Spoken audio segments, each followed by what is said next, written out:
फटाक 30 सेकंड में खबर डाउनलोड कीजिए तक ऐप। हम बात करते हैं पॉलिटिकल साइंस के टर्म 2 सिलेबस के बारे में। तो सबसे पहले हम शुरू करते हैं हमारी सेकंड बुक जो politics in India since independence है। उसमें एक नया नाम से चैप्टर ऐड हुआ है जिस parties and party system in India. इसमें कुछ कंटेंट नया है जो हमारी एनसीईआरटी बुक में नहीं दिया हुआ है, लेकिन इस चैप्टर में हमें चैप्टर नंबर 2 जो हमारे एनसीईआरटी में है, era of one party dominance, उसमें हमें वो चैप्टर इसमें कवर करना है। और सेकेंड चैप्टर जो इस टॉपिक में कवर होगा वो है challenges to and restoration of the Congress system. तीसरा चैप्टर जो इसी चैप्टर में कवर होगा वो है क्राइसिस ऑफ डेमोक्रेटिक ऑर्डर। अब हम बात करते हैं कि पहला जो सेकेंड चैप्टर जो है era of one party dominance, उसमें एक लॉन्ग आंसर अगर बच्चे सब तैयार करें, जैसे कि क्या वो कारण थे जिसकी वजह से कांग्रेस पार्टी पहले 3 चुनावों में हर बार जीतती आई। तो ये एक ऐसा सवाल है जिसमें अगर बच्चे इसको तैयार करेंगे तो सारे मेन टॉपिक्स जो उस चैप्टर के दे रखे हैं, chapter number 2 era of one party dominance, तो वो सारे कवर हो सकते हैं। इसमें दूसरा चैप्टर आता है challenges to and restoration of the Congress system.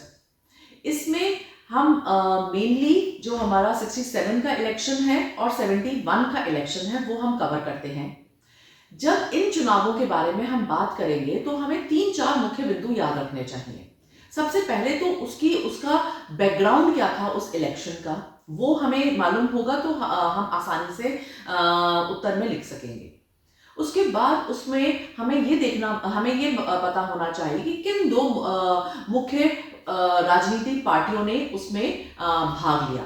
क्या उन्होंने कोई ऐसा स्लोगन दिया जिसकी वजह जो काफी पॉपुलर हुआ और जिसकी वजह से किसी एक राजनीतिक दल को सबसे ज्यादा वोट मिले। तीसरा इसका आता है जो है मुख्य बिंदु है वो है रिजल्ट के बारे में जब हम बोलेंगे, बात करेंगे तो वो 2 लेवल पे होना चाहिए। पहला लेवल होता है जो सेंट्रल लेवल पे, तो इस चुनाव का जो रिजल्ट है वो सेंट्रल लेवल पे उसका क्या रहा और उसका इस चुनाव का स्टेट लेवल पे क्या रिजल्ट रहा। तीसरे चैप्टर में हम आते हैं क्राइसिस ऑफ डेमोक्रेटिक ऑर्डर। तो उसमें हम 1977 इलेक्शन करते हैं। तो ये जो इलेक्शन है, अगर हम इस इलेक्शन को भी उन्हीं से मुख्य बिंदु पे अगर हम उनकी तैयारी करेंगे तो काफी हद तक चीजें बिल्कुल साफ हो जाएंगी। इसके साथ साथ इसमें जो सेकेंड चैप्टर है era of one party dominance, जो हमारी एनसीईआरटी का चैप्टर है, उसमें भारत में जब पहला चुनाव हुआ था उसमें क्या मुश्किलें आई थी और कैसे चुनाव आयोग ने उन मुश्किलों का सामना किया और उसका क्या सलूशन निकाला। तो वो एक टॉपिक ऐसा है कि जिसमें बच्चे अपने आप, अगर आप ये तैयारी कर लेंगे तो आपके 2 मार्कर और 4 मार्कर उसमें कवर हो जाते हैं। एक जो नई चीज ऐड हुई है वो है party system, one party system, bi party system and multi party system. तो ये भी क्योंकि नई चीज ऐड हुई है तो इस पे भी आपको ध्यान देना बहुत जरूरी है। हम अगर इसकी बात करते हैं challenges to and restoration of Congress system, इसमें एक और इम्पॉर्टेंट क्वेश्चन आता है कि नेहरू के बाद पॉलिटिकल सक्सेशन इंडिया में किस तरह से हुआ, किस तरह से जवाहरलाल नेहरू के बाद लाल बहादुर शास्त्री, उसके बाद इंदिरा गांधी प्रधानमंत्री बनी। तो इस सब का जो प्रक्रिया थी, इसको भी आप बच्चों को ध्यान से याद करना चाहिए क्योंकि इस पर भी एक लॉन्ग आंसर आने की उम्मीद है। अब हम आते हैं क्राइसिस ऑफ डेमोक्रेटिक ऑर्डर, जो मेनली हमारा इमरजेंसी का चैप्टर है। इस चैप्टर में काफी सारे लॉन्ग आंसर्स बनते हैं, जैसे कि मुख्य कारण जिसकी वजह से इमरजेंसी लगाई गई, जो कौन से हमें क्या सीख हमें इमरजेंसी ने दी और इमरजेंसी का असली मतलब क्या है। तो ये 3-4 क्वेश्चंस हैं जिसको अगर बच्चे कर लेंगे तो उनको आशा है कि वो सारा अपने लिख पाएंगे और अच्छे अंक उनको मिल जाएंगे। पॉलिटिक्स सिंस इंडिपेंडेंस के बुक में जो सेकंड चैप्टर है जिसमें हमें ध्यान देना है वो है डेमोक्रेटिक रिसर्जेंस। ये नया नाम दिया गया है, बट इसमें 3 चैप्टर्स हैं जो इंक्लूड किए 2 चैप्टर्स हैं जो इंक्लूड किए गए हैं। वो है क्राइसिस इन डेमोक्रेटिक ऑर्डर, जो एक चैप्टर नंबर 6 है, chapter number 5 challenges to and restoration of the Congress system and era of one party dominance. तो इन 3 चैप्टर्स को मिलाकर एक नया चैप्टर का नया नाम दिया गया है, जिसका जो डेमोक्रेटिक रिसर्जेंस है। इसके साथ साथ सीबीएसई ने इसी चैप्टर के लिए हमें एक्स्ट्रा रेफरेंस मटेरियल भी दिया है, जिसमें हमें जयप्रकाश नारायण, राम मनोहर लोहिया, दीनदयाल उपाध्याय, इनके बारे में बताया गया है। तो जो बच्चे इस तैयारी करें तो वो इस सीबीएसई रेफरेंस मटेरियल के बारे में भी ज़रूर पढ़ें। इसके अलावा सीबीएसई मटेरियल में ही एक 3 डेमोक्रेटिक अपसर्जेस के नाम से कंटेंट अलग से दिया गया है, उसको भी बच्चों को, छात्र छात्राओं को ध्यान से पढ़ना चाहिए। इस बुक में जो आखिरी चैप्टर है recent developments in Indian politics, उसमें सारे चुनाव जो 1989 के बाद से हुए हैं 2019 तक, वो सारे चुनाव हम कवर करते हैं। तो इसमें जो एक मेन क्वेश्चन बनता है वो ये है कि 1989 के बाद जो प्रमुख विचारधाराएं हम कह लें, या जो प्रमुख लैंडमार्क इवेंट्स हुए हैं इंडियन पॉलिटिक्स को लेकर, तो उसकी तैयारी बच्चे करेंगे तो वो एक लॉन्ग आंसर बन जाता है, और इस वजह से काफ़ी हद तक सारा 3-4 चैप्टर उसमें कवर हो जाता है।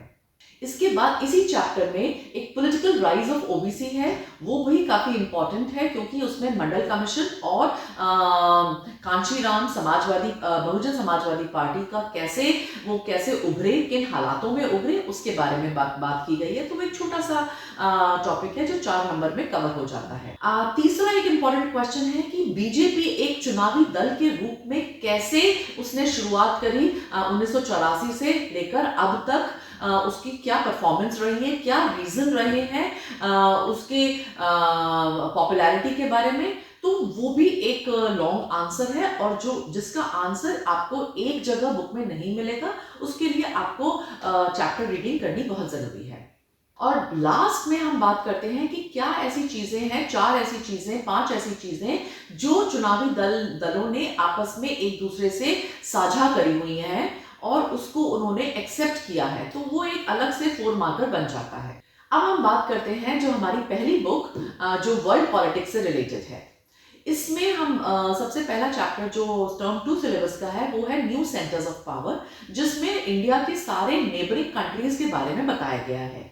तो उसमें छात्र छात्राओं से ये एक्सपेक्टेड है कि वो इन सब की फॉरेन पॉलिसी विस इंडिया के साथ उन सब हमारे जितने भी पड़ोसी राज्य हैं उनके साथ क्या समीकरण है, उसके बारे में ज़रूर ध्यान से पढ़ें, और अगर हो सके तो उसमें जो करंट अफेयर्स हैं वो भी अगर ऐड कर सकें तो उसकी वजह से आपको अच्छे अंक प्राप्त हो सकते हैं। दूसरा चैप्टर है ग्लोबलाइजेशन, जो एक काफ़ी छोटा चैप्टर है और जिसमें एक ही मेन क्वेश्चन बनता है कि what are different aspects of globalization. तो अगर बच्चे इसकी तैयारी करते हैं तो उसमें सारे चैप्टर्स सारे एस्पेक्ट्स उस चैप्टर के कवर हो जाते हैं, political, economic and cultural aspects. इसके साथ साथ इस चैप्टर में किस तरह इंडिया ने इस ग्लोबलाइजेशन को देखा है, इसका भी एक विवरण दिया है। तो वो भी एक छोटा 2 मार्कर या 4 मार्कर क्वेश्चन एक बन सकता है। जो न्यू सेंटर्स ऑफ पावर की हमने बात करी थी, उसमें हमें यूरोपियन यूनियन, आसियान और चाइना किस तरह से अमेरिका को एक कंपटीशन दे रहे हैं उसके बारे में बात कर रहे हैं। और इस चैप्टर में अगर बहुत छोटे इसमें ज़्यादा लॉन्ग आंसर्स नहीं आएंगे, 2 मार्कर या 4 मार्कर का ही एक्सपेक्टेड आंसर है। तो इस वजह से बच्चों को ये काफ़ी स्कोरिंग ये वाला चैप्टर लगेगा। इसमें बस एक लॉन्ग आंसर आ सकता है, वो है इंडिया और चाइना के रिलेशन किस तरह के बने हैं। तो ये था हमारा टर्म 2 सिलेबस के बारे में विस्तार से, उन चैप्टर्स में क्या है और साथ में कि उनको किस तरह से किया जाए। अंत में मैं ये ज़रूर कहना चाहूँगी कि जो सीबीएसई ने जो रेफरेंस मटेरियल दिया है उसको ज़रूर छात्र छात्राएं पढ़ें और उसको अच्छे से कर जाएं।